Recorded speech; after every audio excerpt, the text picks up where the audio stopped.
সহিহ বুখারীর হাদিস, হযরত আয়েশা রাদিয়াল্লাহু তাআলা আনহা নিজে বলছেন যে আমার পিতা আবু বকর রাদিয়াল্লাহু আনহু একদিন ঈদের দিন আমার বাড়ি আসলেন।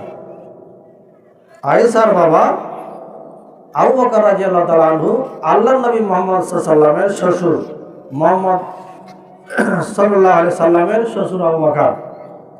আয়েশার বাড়ি গেছেন আবু বকর রাদিয়াল্লাহু তাআলা আনহু, আর আল্লাহর নবী মুহাম্মদ সাল্লাল্লাহু আলাইহি সাল্লাম চাদর দিয়ে মুখটা ঢেকে আছেন, হাদিস বুখারী।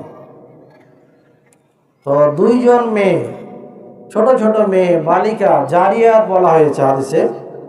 তো দুইজন মেয়ে বুয়াজ যুদ্ধে অংশগ্রহণকারী, যারা বুয়াজ যুদ্ধে অংশগ্রহণ করেছিল তাদের স্মৃতিগাথা গান তারা গাইতেছিল।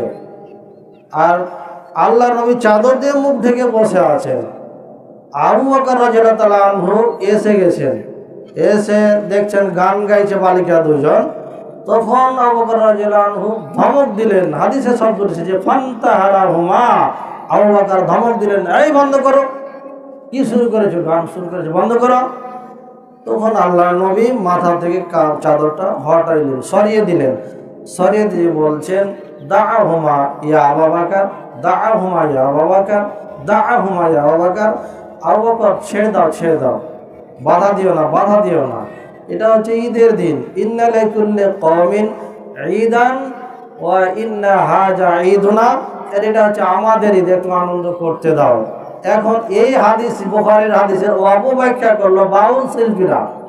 বাউল শিল্পীরা অপব্যাখ্যা করে ঢোল তাবলা, তারপরে অশ্লীল ভাষায় গান বাজনা ইত্যাদি করে সারা বিশ্বকে মাতোয়ারা করে দিয়ে ঈদের দিনও তারা তাবলা বাজায়, গান বাজায়, ঢোল বাজায়। বাউল শিল্পীরা এই হাদিসের অপব্যাখ্যা করলো।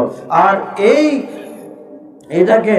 অপব্যাখ্যাটাকে মুসলমান জাতিরা গ্রহণ করলো।